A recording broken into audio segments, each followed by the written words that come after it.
Olá pessoal, espero que estejam todos bem. Estamos mais uma vez aqui nos estúdios do Centro FAG para um podcast, dessa vez para tratar da temática que é relativa também a um evento que nós teremos aqui no Centro FAG, chamado Inteligência Artificial, Novos Desafios, Novos Horizontes. Meu nome é Sérgio Mota, sou o atual coordenador do nosso curso de Inteligência Artificial e estou acompanhado de 3 feras profissionais que eu admiro muito. Vanessa Rosa, que é coordenadora da pós-graduação do Centro FAG. Professor Murilo Honório, que é ex-aluno do nosso curso de engenharia e é atual professor da engenharia do curso de inteligência artificial e também coordenador adjunto do curso. E Fernando Gomes, que é um cara que eu particularmente sou muito fã, é um dos grandes nomes da inteligência artificial no Brasil. Pessoal, prazer enorme tê-los aqui conosco. E, para não perder tempo, vou começar já com uma pergunta.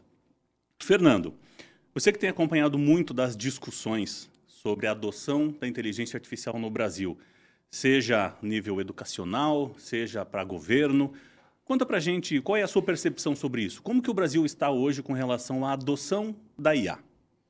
Bom, primeiramente, Sérgio, um grande prazer estar aqui de novo no Centro FAG, em Cascavel, participando, colaborando, compartilhando toda essa jornada que eu vivo o meu dia a dia, entendendo, aprendendo, estudando e também ensinando sobre a inteligência artificial. Então, muito obrigado pelo convite. De novo, um prazer estar aqui. Sempre um prazer tê-lo conosco. Obrigado. Vanessa, um prazer estar aqui com você também. Murilo, um prazer estar aqui com você mais uma vez. Estivemos aqui há cerca de um ano.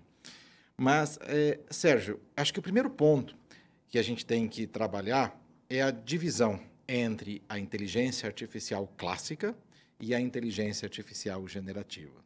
A inteligência artificial clássica está aí já há muito tempo. A primeira vez que o termo inteligência artificial foi usado, vai fazer 70 anos o ano que vem, então ele foi usado em 1956 em um evento em uma universidade no estado de Massachusetts, nos Estados Unidos. Então, não é uma tecnologia nova, é uma tecnologia septagenária. A grande diferença é que, mais recentemente, chega a inteligência artificial generativa. E isso provoca a grande ruptura. E a inteligência artificial generativa, ela traz algumas características que diferem da inteligência artificial preditiva, que, primeiro, faz uso de um grande conjunto de dados. São, assim, bilhões e bilhões e bilhões de parâmetros usados no seu treinamento. Outra característica é a capacidade de nos comunicarmos com a inteligência artificial. Então, o tal do processamento de linguagem natural é que fez com que nós agora temos esse boom do uso da inteligência artificial e que esse termo esteja no hype, esse termo esteja em discussões familiares, em discussões entre amigos, no clube. Então, essa é a grande diferença. Então, a inteligência artificial clássica ou preditiva já está aqui há bastante tempo e, com a chegada do ChatGPT e, obviamente, outras plataformas que acompanham, como o Gemini, do Google, o Copilot da Microsoft, ou seja, todas essas Big Techs acabam, de certa forma, por trazer soluções de IA generativa. Considerando esse contexto, o que vale dizer é que a adoção da IA generativa nas empresas, nas pessoas, segue uma curva crescente e sem perspectiva de redução. Então, a gente vê cada vez mais o avanço no uso. Mas, por outro lado, ao estudar a aplicação, a implementação dessa tecnologia, o que vemos é um descompasso entre a adoção pelas pessoas e a adoção pelas instituições, sejam elas educativas, sejam elas privadas, sejam elas governamentais. E o que a gente vê é que, de acordo com uma pesquisa recente do MIT, cerca de 90% dos colaboradores dessas entidades, de certa forma, já utilizam a IA generativa no seu dia a dia.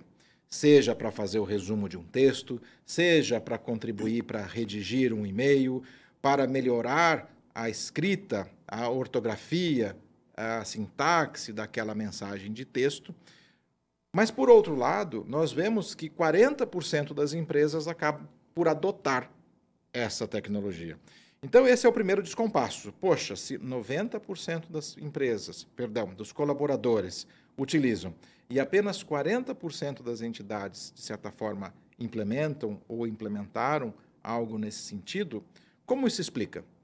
A verdade é que o que acontece é que as pessoas acabam por, ao fazer uso natural dessas ferramentas, as trazem para o seu dia a dia, no trabalho, na escola, no governo. E isso provoca alguns problemas, isso provoca alguns riscos inerentes. Porque, ao utilizar os dados internos de uma organização, do governo, de uma instituição educacional, esses dados, de certa forma, podem estar expostos. E por isso, e isso também explica, o fato de que muitas empresas, essas 40%, apenas terem implementado ou estarem implementando. Porque existem considerações a serem feitas. Só que o problema disso, e desse descompasso no timing, no tempo de uso e implementação, provoca principalmente um efeito negativo. As pessoas acostumadas a utilizar essas ferramentas, ao se deparar com ferramentas, vamos dizer, mais engessadas dentro das suas organizações, fazem com que elas se sintam prejudicadas. No sentido, poxa, a minha ferramenta entrega mais, entrega melhor do que a ferramenta que a empresa, que a entidade me disponibiliza. E esse efeito negativo provoca o que hoje chamamos de divisão da IA generativa. E esse é um dos pontos que a gente vai discutir aqui. Muito bom, muito bom. É interessante quando você fala dessa curva de adoção, né? É evidente que muito se fala e muito está se utilizando de inteligência artificial em todos os âmbitos. Então eu queria ouvir tanto da Vanessa quanto do professor Murilo. Seja na graduação, seja na pós-graduação, como que vocês veem o uso disso por parte dos alunos e vocês, na carreira de vocês também? Vocês estão utilizando? Como que está essa adoção por vocês? Eu acredito que não tem hoje como não utilizar a IA, como o Fernando falou, né? Hoje, eu terminei o mestrado em 2022, 2023, que começou o boom do chat, e aí todo mundo, será que vai ser utilizado? Será que pode? Será que não pode? Hoje não tem como você não utilizar essa ferramenta, né? A gente trouxe essa proposta, na verdade, como evento da pós-graduação, fazendo uma disciplina interdisciplinar, até para a gente acompanhar nossos alunos e dizer, ok, vocês podem utilizar, mas como vocês vão utilizar tanto no emprego, no trabalho de vocês, quanto na vida de vocês, acadêmica, né? Como é esse estudo, né? Não é só simplesmente solicitar, você tem que saber quais os prompts que você vai dar, o que você vai solicitar para essa IA que você vai utilizar. Então, é muito importante a gente demonstrar para os alunos, ok, pode utilizar, é necessário, não tem, como o Fernando colocou, não utilizar, mas qual a melhor forma? Qual é o caminho? Como usar bem? Qual o caminho? E como o Fernando colocou mesmo, né? Tipo, na empresa, né? Na pós-graduação, a grande maioria dos nossos alunos estão atuando no mercado, né? Estão ou dentro do hospital, ou dentro de uma cooperativa, ou na parte do agronegócio, ou no direito. Como eu vou utilizar esses dados? E esses dados sensíveis vão ser utilizados para SA? Onde vai parar esses dados, né? A segurança que tem de você colocar todas as informações e, digamos, numa administração, dizer, monte o DRE e coloca todos os seus dados financeiros numa IA generativa sem a segurança dos dados. Então, é importante a gente discutir isso. E a ideia do evento é um pouco discutir isso também, né, Fernando? Sobre como esses dados são tratados e a importância deles entenderem que, ok, na empresa eu tenho que cuidar o que eu vou colocar e em casa eu posso utilizar de outra forma essa ferramenta. Então, acredito que seja um pouco isso. Muito bom. E você, Murilo, como que você vê isso e como que está a tua experiência utilizando? Falando em experiência, é engraçado, porque eu penso como engenheiro e como professor, né? Como engenheiro, eu vejo colegas usando e, por ser generativa, a maioria das ferramentas, ninguém se atenta de que ela pode gerar coisas que não são necessariamente precisas, certo? A mesma coisa acontece com alunos. Pode falar mais abertamente. Ela fala muita besteira. Ela fala besteira, exato. Se você não usar direito, ela fala besteira. Exatamente. Então, o nosso papel de curador de conteúdo ainda ele é muito fundamental, né, na utilização dessas ferramentas. Na minha parte profissional, eu posso dizer que tanto para aulas quanto para redação, principalmente redação de laudo ou alguma coisa assim, adianta muito o meu trabalho. Então, como eu já mencionei em outro podcast, inclusive acho que era com o Fernando mesmo, virou meu assistente pessoal. Na hora que eu preciso fazer algo com urgência ou com a maior agilidade possível, é para onde eu corro, né? A ferramenta vai me dar uma agilidade que eu não vou conseguir ter em certo período de tempo. Então, pensando também em experiências, trabalhos de alunos que chegam com algumas gerações, vamos dizer, esdrúxulas, por falta de curadoria. É uma frustração que eu observo também em todos os âmbitos, que por ser generativa a maioria das ferramentas, ninguém se atenta que ela não vai fazer aquilo que você quer se você não conseguir trabalhar muito bem o seu prompt e a sua ideia. Então, como o nome já diz, é uma ferramenta pré-treinada. Então, você tem que treinar ela para fazer aquilo que você quer. Então, não adianta nada eu chegar com um problema de mecânica dos fluidos, por exemplo, e falar, eu quero dimensionar a tubulação aqui. Tá, mas como?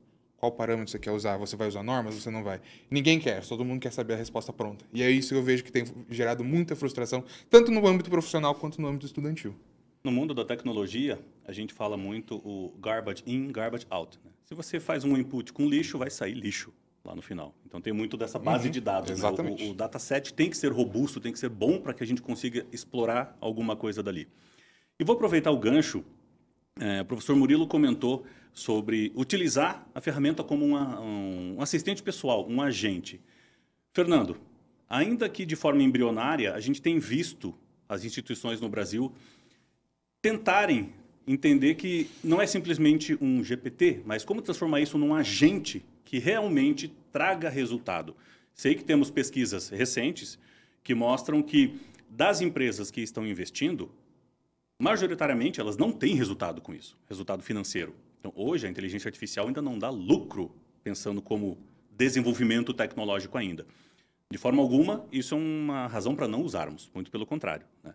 Mas eu queria ouvir você, como que está essa mudança hoje da chamada IA generativa para a gente chegar na IA agêntica, como você gosta de dizer?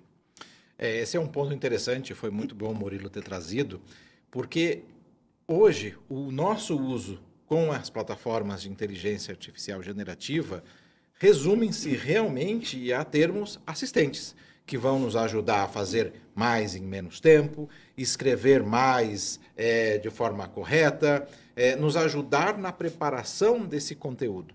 E está tudo bem, a gente tem um resultado com isso. Mas quando a gente olha o resultado para uma organização, não é aí que o retorno sobre o investimento acontece.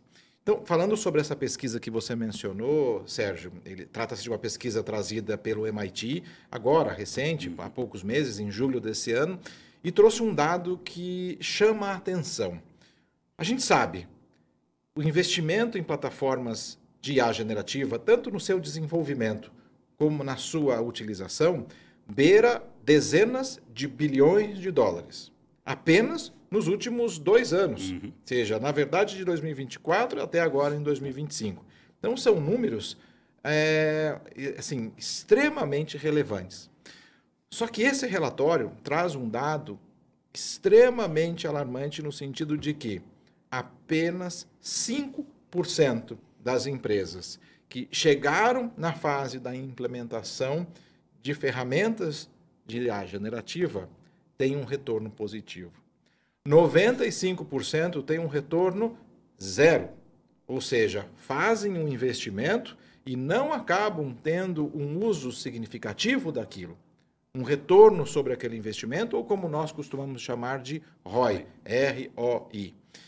E, poxa, por quê? Quando a gente olha e vai um pouco mais a fundo na pesquisa, outro dado é muito interessante. Desses investimentos que são feitos, 70% são no que a gente chama de aplicações de frente, ou, na tecnologia, front office. Um assistente do colaborador, um agente automático de atendimento numa ferramenta como o WhatsApp de mensageria, ou seja, aquelas que são mais fáceis de serem implementadas e que, de certa forma, já tem muitas empresas, prestadores de serviço, desenvolvedores de solução, integrando e entregando isso ao mercado. Então, isso é fácil de você enxergar. Uma ferramenta que gera, por exemplo, leads ou potenciais clientes para aquela determinada organização, pode, de uma maneira muito fácil, encontrar milhares deles numa única rodada de uma automação, um robô, como nós chamamos, e isso enche uma planilha do Excel que alegra o gerente comercial e fala, poxa, eu tenho agora 1.500 leads gerados nessa semana. Se fosse eu fazendo ou se fossem os meus colaboradores fazendo, jamais teríamos esse número. Bacana. Mas será que é isso que traz o resultado? O quanto isso converte lá na ponta em resultado. Exato, que mostra o retorno sobre esse investimento. Investi tantos milhares de reais nessas implementações, mas quanto isso me trouxe? Eu consigo medir isso? E é aí que está o pulo do gato. E esse é o dado que a pesquisa mostra muito bem. Dos outros 30% que são investidos, se 70% está no front office e os outros 30% estão no back office, isso mostra como nós investimos no lugar errado. Porque quando a gente vai para o back office, para aquelas ferramentas internas, os custos fixos de uma organização, a automação delas é que traz o resultado. Mas isso normalmente não aparece. É difícil de você medir. Por quê? Poxa, se eu vou reduzir o tempo de um determinado colaborador de 2 semanas para realizar aquela atividade para 10 minutos, normalmente o gestor pensa, poxa, mas aquela pessoa já está lá. Eu estou pagando o salário da pessoa para a execução do trabalho.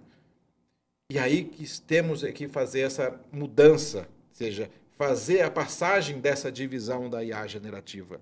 O retorno por esse relatório do MIT está justamente nessas atividades do back office.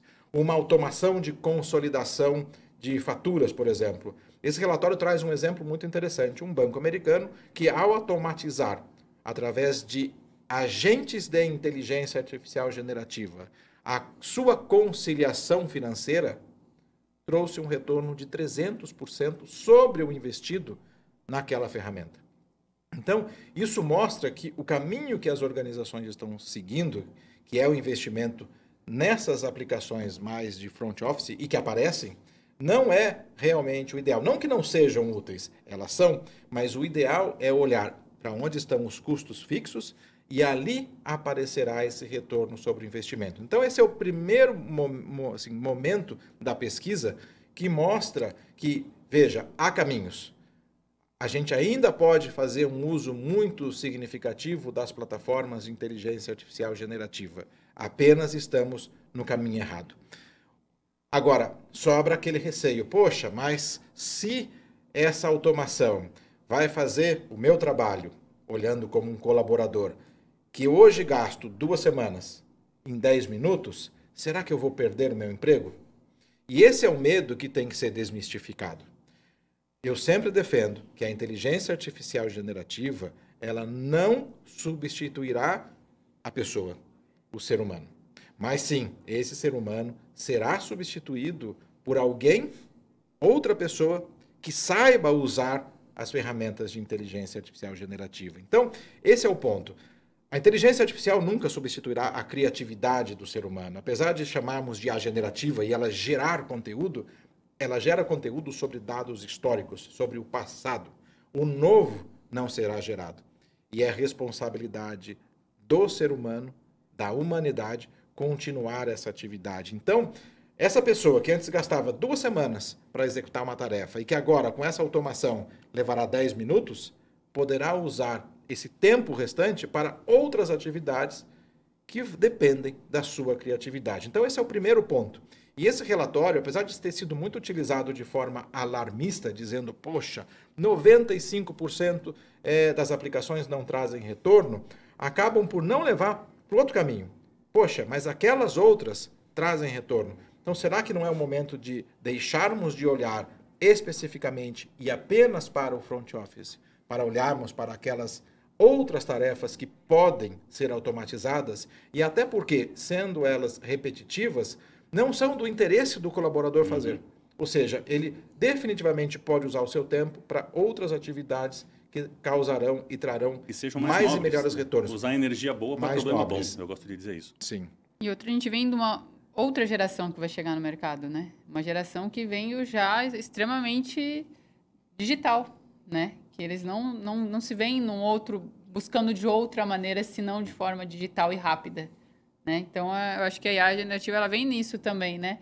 de encontro de uma geração que daqui 10 anos vai estar no mercado e ela já aprendeu de uma maneira totalmente diferente. Então, acho que vem um lapso ali da gente mudar o pensamento de como ensinar e como aprender, né? Isso, e a generativa vem ensinando isso, que não é mais do modo que a gente era acostumado, né?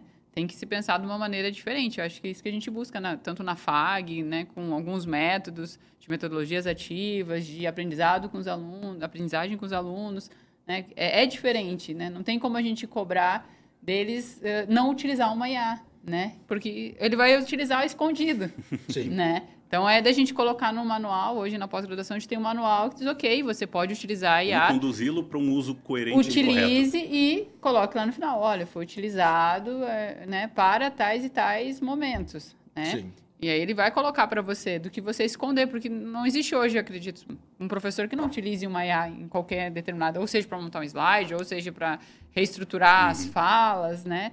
Então, eu acho que vem numa complementação que o mundo está realmente outro, né? Não tem como a gente cobrar e não aplicar essas novas tecnologias, né? Por mais que às vezes vocês... Porque às vezes quando eu coloco assim, nossa, mas perdeu tanto tempo. Mas é que essa geração no mercado, ela não vai mais pensar em fazer algo tão operacional, porque ela não é habituada a fazer o operacional. Ela é habituada a fazer um raciocínio mais lógico que a minha geração, né? E que a nossa geração, digamos assim. Então, você é mais novinha. mas estamos mudando bastante isso. Então, acaba mudando o processo também, né? E ativando mais essa parte de IA generativa. Isso que você falou, Vanessa, traz inclusive um ponto que a gente estava conversando hoje, horas atrás, né? Se fala bastante sobre essa geração de nativos digitais, né? E a gente tem visto algumas informações, e aqui eu vou me permitir colocar no papel de advogado do diabo, adoro causar polêmica, né? A gente estava conversando sobre isso antes. Essa informação que nós tomamos lá atrás como uma verdade absoluta de nativos digitais, será que eles são tão nativos digitais assim? Porque o mercado tem levantado uma bandeira de legal, temos uma geração de nativos digitais e que podem ajudar muito. Mas quando esse pessoal começa a assumir posição que tenha que usar um mínimo de tecnologia, eles não sabem. Então, eles nasceram numa época digitalizada, ponto. A premissa de que isso condicione eles a serem usuários assíduos e produtivos, isso não está se sustentando. Estou errado, Fernando? Não, está certíssimo. E enquanto a Vanessa falava, eu já também pensava nisso. Mas antes da gente entrar nesse ponto, eu acho que a Vanessa também trouxe uma outra questão muito importante. Veja, não é não usar a ferramenta de inteligência artificial. Sim, temos que usá-la, porque ela traz benefícios. Mas que seja um uso ético, que seja um uso responsável, que seja um uso transparente. Então, a gente fala muito sobre justamente criar essa conscientização quando a gente fala de alunos, e sendo eu também um professor, também levo isso para a sala de aula. Eu, como professor, e é engraçado porque eu tenho colegas que, pelo contrário, eles não querem o uso da inteligência artificial, querem que seja banida porque isso pode trazer dificuldades. Eu penso o oposto. Sim, devemos usar primeiro, porque lá fora, quando sairmos da universidade, enfim, isso vai acontecer e as pessoas vão usar. Então, como uma instituição de ensino, devemos nós prepararmos esses alunos para esse mercado que está lá fora. Então, é nossa função levá-los preparados para o mercado de trabalho. Então, eu defendo o uso, porém, desde que o uso seja ético, seja transparente e seja responsável. E isso traz um ponto que é um outro termo chamado de work slop, que a gente está vendo muito no mercado de trabalho, que é o seguinte: o nosso gestor, por exemplo, vem, pede algo que nós devemos desenvolver, nós usamos uma ferramenta de inteligência artificial sem critério, entregamos um resultado em tempo recorde, mas a pergunta que fica: o conteúdo está coerente? O conteúdo está correto? Tem tudo o que nós deveríamos ter entregue? Então, essas gerações acabam usando a ferramenta para produzir algo, privilegiando o tempo de produção ao invés da qualidade do seu conteúdo. Tempo Então, em esse é o detrimento ponto. do teor. Exatamente. Mas sobre esse ponto da geração nativa digital, é também um ponto que eu venho trabalhando e pesquisando há algum tempo, até porque aí no início dos anos 2020 surge um novo termo chamado de conectividade significativa. E aqui eu trago um ponto, né, que muitas vezes o brasileiro tem um complexo de vira-lata, mas o Brasil ele é um exemplo na área de telecomunicações para o mundo. E falo isso com propriedade. O Brasil é o único país a ter ganho 3 vezes o prêmio de regulação de telecomunicações inovadora. A Anatel, a nossa agência reguladora, ela ganhou esse prêmio em 2005, 2015 e 2025. Somos o único país tricampeão. Daqui a pouco a gente chega lá no Penta. Isso durante todo o processo de adoção da TV digital. Não apenas. A gente está falando em telecomunicações, seja, a gente completou 25 anos no ano passado da privatização das telecomunicações. Vocês devem se lembrar que como era difícil a gente ter uma linha telefônica, né? Não existia telefonia móvel, era telefonia fixa, e o telefone fixo era um ativo. Né? Ele constava no nosso imposto de renda. Exato. E isso mudou drasticamente de lá para cá. E a gente está falando de um quarto de século, não é tanto tempo assim. Então, esse é um ponto. Né? E vem muito dessa ação governamental e reguladora brasileira, porque quando da privatização surge também uma agência reguladora que, assim como o Banco Central brasileiro, também inovador, a Anatel traz muita inovação e busca essa inovação. Bom, o Brasil hoje é exemplo na área de banda larga fixa. O Brasil hoje tem mais de 22 mil provedores de internet. Isso, se compararmos, por exemplo, com os Estados Unidos, esse número é próximo de 3.500 provedores lá. 80% da banda larga fixa no Brasil é fibra ótica. Fazendo uma nova comparação com os Estados Unidos, esse número lá não chega a 30%. Então, nós somos sim um exemplo. Na área de comunicação móvel, o 5G no Brasil, primeiro, ele é um 5G standalone, como é chamado. Isso significa que ele é a versão mais, vamos dizer, recente. Quando, em outubro de 2022, veja, a gente está falando em 3 anos, todas as capitais brasileiras receberam o 5G, isso dobrou no mundo o número de cidades com esse 5G puro. Esse 5G standalone. Então, o Brasil, ele sim é um exemplo na área de telecomunicações. A pergunta, e a gente sim, acha isso muito legal, e a pergunta que eu costumo fazer sempre nas minhas apresentações e palestras é: isso traz alguma mudança? Isso transforma a vida das pessoas? A gente tende a dizer que sim, porque nós somos um país conectado. Né? Os números estão aqui. Mas a verdade é que não. Esse novo termo chamado de conectividade significativa, e eu peço a liberdade aqui de usar minha cola, esse conceito ele foi desenvolvido pela Aliança para uma Internet Acessível e adotado por instituições como o Banco Mundial, a União Internacional das Telecomunicações e aqui no Brasil o CETIC, que faz parte do Comitê Gestor de Internet. E a conectividade significativa nada mais é do que uma nova proposta de avaliação do acesso à internet. E eles dizem, não basta estar conectado, é preciso que essa conexão seja suficiente para transformar vidas. E o que ela significa? São 5 pilares. Primeiro, qualidade técnica. Nós temos que ter uma conexão que tenha velocidade, estabilidade e cobertura. Que traga inclusão real, acesso para todas as faixas etárias, gêneros, regiões e grupos sociais. Capacitação, letramento digital para uso crítico.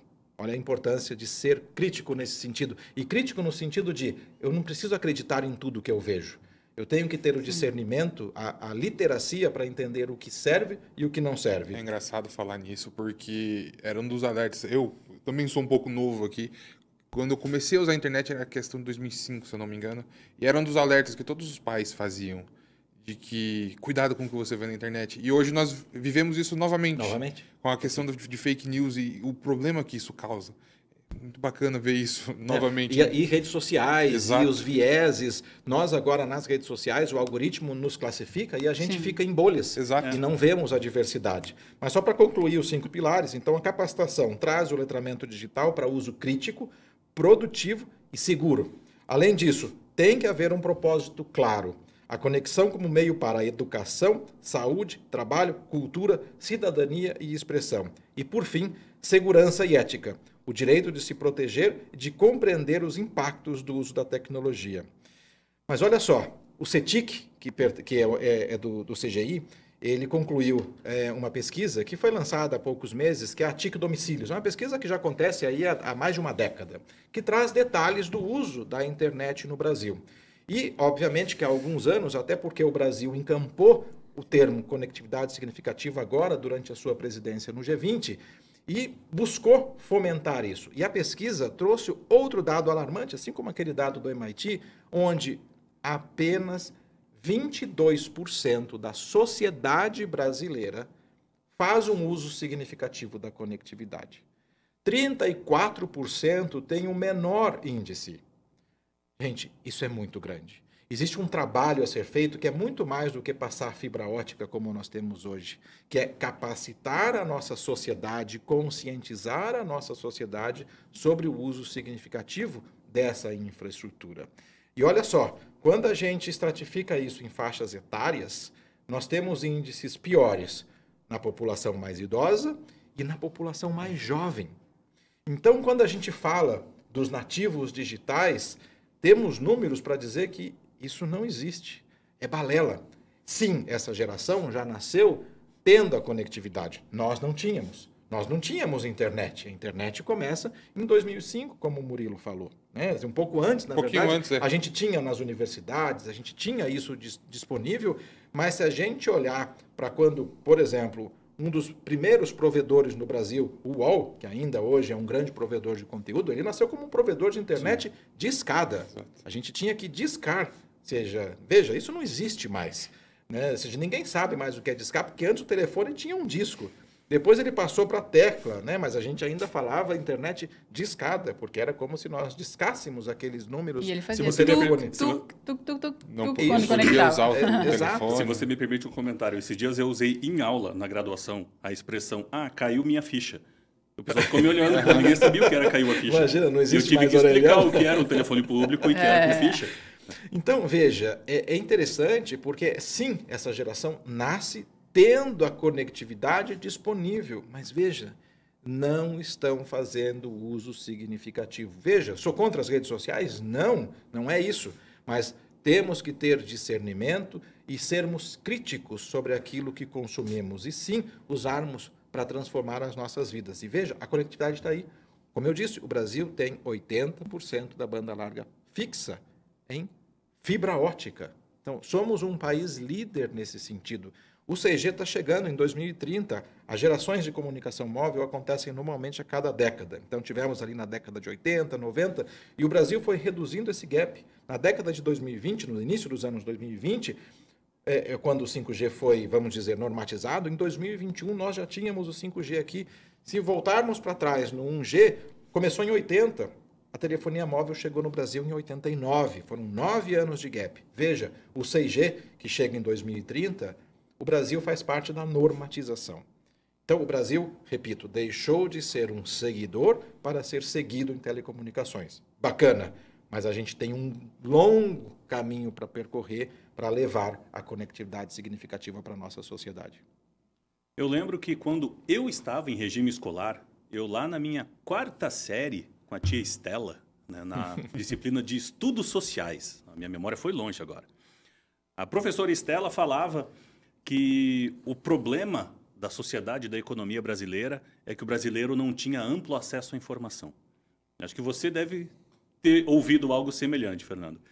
E eu, como pesquisador também, eu ouvi recentemente um comentário semelhante e o pesquisador afirmando que hoje nós temos alta conectividade, muita informação e a coisa eventualmente parece pior do que antes. Então o problema não era acesso. Hoje temos acesso. Então, acho que o problema ele é mais estrutural. É o que você falou da conectividade significativa. Para que se usa? Como se usa? Que finalidade? Que propósito que você está dando para a tecnologia? Então, eu queria colocar esse tema só para a gente fechar. Eu queria ouvir cada um de vocês. O que vocês acham que é necessário para que as pessoas comecem a se conscientizar de ter um uso relevante, significativo da tecnologia? Seja para você, seja para a sociedade. Acho que é complexo, né? Você pensar que... Perguntinha difícil. Se não fosse para complicar, não era eu, Vanessa. Mas é cultural, né? Como você vai... são gerações que mudam uma cultura, né? Então, eu sempre falo, o Brasil tem uma cultura da criatividade, de fazer, né, as coisas diferentes, de pensar diferente. Essa é a cultura que a gente tem, né? E ao mesmo tempo tem aquele lado negativo também, de ser mais esperto, de o velho ditado, sempre quando sai um esperto, né? Sai um outro otário, e quando os dois se encontram, sai um negócio, né? Essa cultura que a gente tem, a gente precisa mudar para que o conhecimento mude também, né? Quando a gente chega, né, nós aqui estamos já na parte, né, de pós-graduação, mestrado, doutorado, a gente vê que cada vez menos a gente tem esse conhecimento e as pessoas estão buscando esses conhecimentos, né? Então, vem da cultura de você mostrar lá nas séries iniciais o quanto é importante os estudos, o quanto é relevante você mudar a cultura. E aí eu sempre falei, é um programa de Estado, não de governo, né? De mudar essa cultura, porque o Brasil tem muita capacidade, mas aí vem da educação realmente. Não tem como mudar a cultura se você não mudar a educação. Então, a tecnologia sempre vai ser a melhor que tiver, mas se não tiver uma educação de qualidade, onde as pessoas entendam e compreendam e saibam o que estão, né? E o básico, saibam ler e escrever, né? E não ler, escrever e compreender. E aí você vai chegar com a tecnologia e a pessoa vai conseguir utilizá-la de forma diferente. Eu penso sempre nisso, quando começo a falar, nossa, mas o Brasil tem tanto de cara, mas precisa voltar lá atrás, lá no colégio, lá nas séries iniciais, na primeira, na segunda, na terceira série, para a criança aprender a ler, entender, interpretar, e quando chega aqui na pós-graduação, ele vai estar consciente com uma cultura melhor para utilizar essa tecnologia. Eu penso dessa forma. Você quase citou o meu orientador de doutorado, dizendo que educação e tecnologia tem que ser um plano estratégico, não um plano de governo. Tem que ser de Estado. Para você, Murilo? Para mim, eu concordo com o que a Vanessa diz, mas eu vou para um âmbito um pouco mais social. A gente vê que, como o Fernando mesmo trouxe, a internet está muito difundida, isso é fato. Só que se você for, por exemplo, em qualquer lugar da cidade, vamos pegar um posto de saúde, assim, aleatoriamente, as pessoas vão estar utilizando o celular delas para acessar a internet. O que elas vão estar fazendo?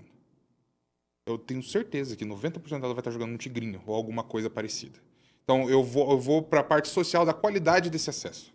Então, concordo com a Vanessa na parte da educação. Como que a gente melhora a qualidade desse acesso à internet? Como que instrui para que o acesso a todas as informações que existem na internet hoje seja de qualidade, seja importante? Porque cá entre nós, eu acho que a gente acaba se tornando uma sociedade de, como é que eu posso dizer? Ignorantes voluntários? Acho que é um bom termo. Gostei dessa. Porque você tem todo o acesso à informação. Você pode pegar o seu celular hoje e acessar qualquer tipo de informação. Só que você não sabe como chegar até ela. Muita gente hoje não sabe usar mais o Google, que era uma das grandes revoluções da internet no começo dos anos 2000. Hoje em dia a gente não sabe usar isso. Então eu acho que vai, junto com a educação e com um plano estratégico de implementação, de educar melhor as pessoas para que consigam utilizar as tecnologias de maneira adequada e como mais uma ferramenta e não como uma muleta. O Fernando até colocou na pesquisa, né, que são jovens e idosos, né? E o idoso hoje acaba sendo por ele estar obsoleto, né? Por ele não ter mais por não termos uma cultura de se atualizar. Não, e até, tipo assim, de buscar a sabedoria com aquela pessoa mais velha, hoje, esse idoso acaba utilizando de maneira errada a internet, como os jovens. Porque, antigamente, aquele idoso, ele vinha de uma família, de uma cultura, que ele era a sabedoria. Então, ele buscava também, pelo ego dele, buscar mais conhecimento, né? Para que, quando alguém perguntasse para ele, ele fosse a pessoa a saber naquele momento, né? E é um ego, de certa forma. E hoje, não, acabou essa percepção, né? E você vê em países que têm tecnologia, Japão, China, o idoso continua sendo, né, o sábio, aquele que vai buscar conhecimento. E aqui a nossa cultura... É a pessoa que é buscada. Isso, e a nossa cultura acaba não demonstrando isso, né? A nossa referência, né? Nossa referência. Então, isso são pontos importantes, assim, e de novo, concordo. Não tem outra maneira que não educação. E por educação, não é educação apenas na escola, na faculdade, na universidade. Não, é educação em casa. Então, até o que nós estamos fazendo aqui, de tentar sensibilizar para refletir sobre o tema. Ou seja, o uso correto das telas, os pais terem a consciência do que pode, o que não pode. Estamos aí discutindo a regulação das plataformas e redes sociais. Veja, eu acredito que a regulação ela é importante, desde que venha de forma equilibrada, para que não iniba a inovação, mas que, ao mesmo tempo, proteja a sociedade. Porque é o que você falou. Ou seja, hoje temos o acesso, buscamos a informação, mas os algoritmos, e eu volto a falar, nos rotulam, nos classificam, e a informação que volta é aquela que está nas nossas bolhas. Então, a gente acaba não tendo acesso a informações diversificadas. E essa diversidade é que justamente traz a possibilidade de discernirmos, aprendermos, sairmos daquela bolha e da nossa zona de conforto. Porque é muito fácil estarmos ali, ouvirmos o que queremos ouvir, falarmos o que quisermos falar para quem também quer ouvir o que a gente tem a dizer. Eu acho que essa regulação, com essa necessidade de você trazer transparência, de você trazer responsabilidade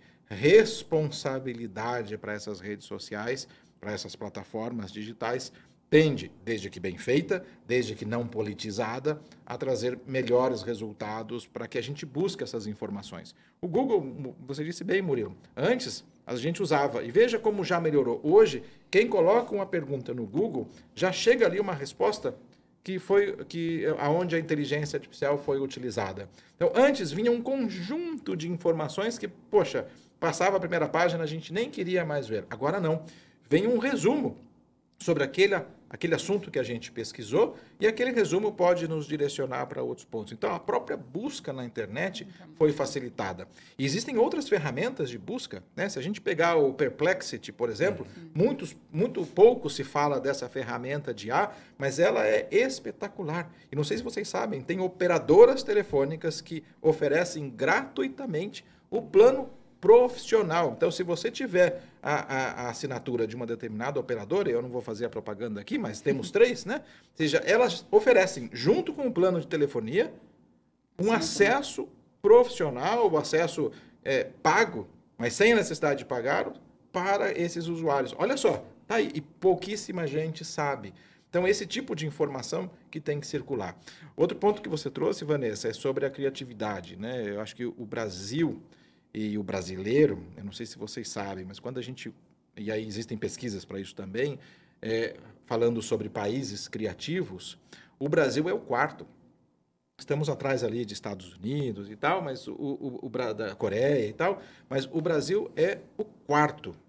Mas quando a gente olha para países inovadores, que pensam e fazem diferente, o Brasil é o 46º. Como? Se somos o 4º mais criativo, como podemos estar lá na posição 46 sobre inovação? Então, são pontos que a gente tem que mudar e, de novo, não há como fazer diferente se não educarmos a fazer diferente. Mas educarmos com responsabilidade, com ética, com transparência. Isso a gente ensina desde o berço. Então, é muito importante que o brasileiro, as famílias brasileiras sejam conscientizadas disso tudo. Pessoal, infelizmente, nosso tempo está acabando. Na verdade, nosso tempo já se esgotou. Tá? Quero agradecer, Vanessa. Prazer enorme ter você aqui conosco. Murilo, sempre é um prazer ter as suas contribuições aqui. Sempre alguns insights muito valiosos. Fernando, portas abertas para você. É sempre um prazer tê-lo conosco aqui no Centro FAG. Sinta-se convidado para sempre que quiser. Como eu disse, eu sou um grande fã do teu trabalho. Sei que muita gente aqui na FAG também te admira. Então, de novo, é um prazer ter você aqui conosco. E não sei se vocês querem fazer mais alguma fala, alguma coisa? Por mim, não? Tranquilo. Não, só agradecer de novo o convite, a possibilidade de estar aqui e a gente discutir sobre esses assuntos que, poxa, me agradam muito. Então, obrigado mais uma vez a todos vocês e ao Centro FAG por me permitir estar aqui. Perfeito, sempre um prazer. Pessoal, encerramos aqui mais esse episódio do nosso podcast, aqui direto dos estúdios do Centro FAG, e faço um convite para você. Quer você também participar de discussões como essa? Quer aprender muito? Quer virar a sua carreira e ser um profissional de sucesso? Procura a equipe da Pós-FAG. Tenho certeza que o pessoal está de braços abertos para receber vocês. Se conecta com a gente. Tenho certeza que pode ser muito valioso para a sua carreira. Forte abraço. Tudo de bom.